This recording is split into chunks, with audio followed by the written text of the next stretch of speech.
course, is Amazon, which The is giant. the giant, which is the world leader, which has also got that web hosting business. Market capitalization, wait for it, it's a big number, $472 billion. Not one of the world's most valuable companies, but pretty damn close. It's in the top 10. Jeff Bezos, the CEO, that makes him, of course, one of the world's richest people. Price to earnings ratio comes and goes. Doesn't Says matter. NA. Doesn't matter. Earnings, dividends, it's just about growth. Yeah, it's all about what the future of this company is going to look like and how massive it is set to become. I mean, Amazon started off by selling books, just books. And at that point in time, it was a huge disruptor for the book industry. And then they just started adding. Now it's like, who cares about the booksellers? Who cares about books?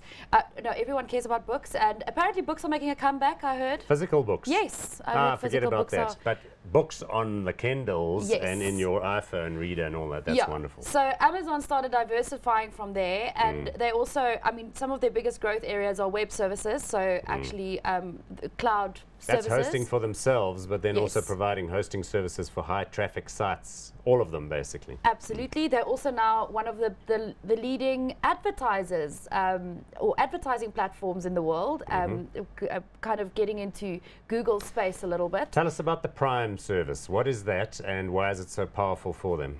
So, I mean, Prime is basically, it's kind of a, it's very difficult to... Like an annual subscription you pay, but if you've got that, then you get everything fast, free, and there's no charges for delivery, as far as I can tell. And it gives them an annuity income stream, right? Because if they've got subscribers that subscribe to Prime, then they've got more certainty of cash flows, and that's something that a company like Amazon really needs in order to move its expansion its expansion forward. Okay, so the company, though, has invested enormous sums, and that's why it doesn't make profits, in these distribution centers. They now have distribution centers close to almost every US conurbation, and that means that they can deliver stuff very fast, and they can bring your festive season purchases, like for Christmas or Thanksgiving or Easter or 4th of July or whatever, right close to when people want that stuff. Very valuable market share grabber. I mean, for online retailers, generally the most important factor isn't anymore like, is my store nice? Is it in the right spot? Or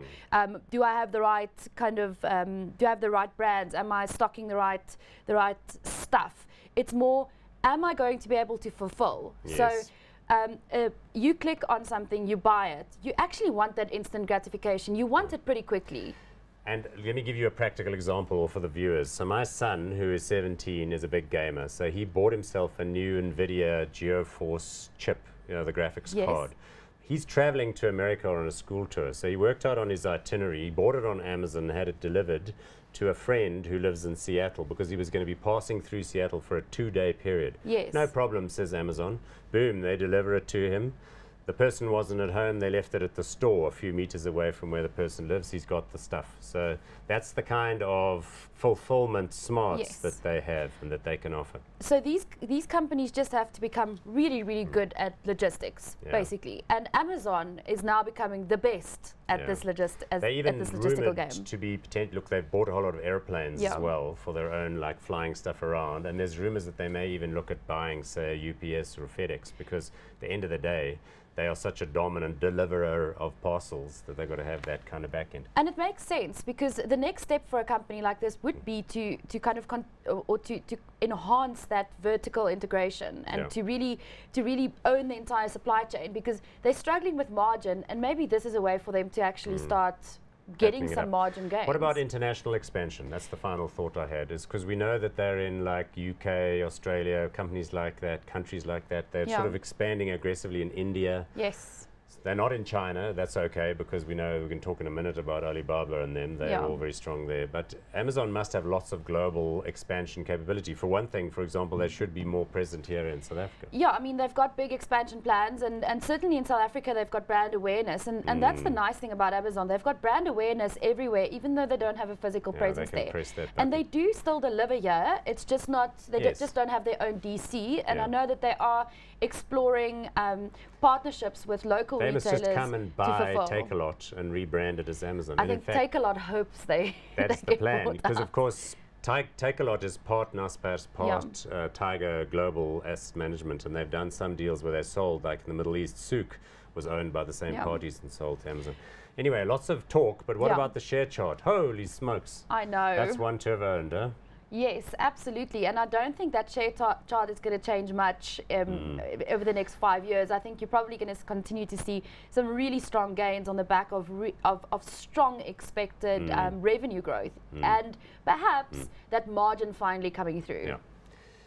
Right, so now this one was above $1,000 a share. We own it in the hot stocks portfolio. I can't remember what we paid for it, but it was a lot less than this. I think it was like about 700 or something. I should know, I suppose. Well done. But do you reckon it's hot? I think it's an absolute must-have. Absolutely.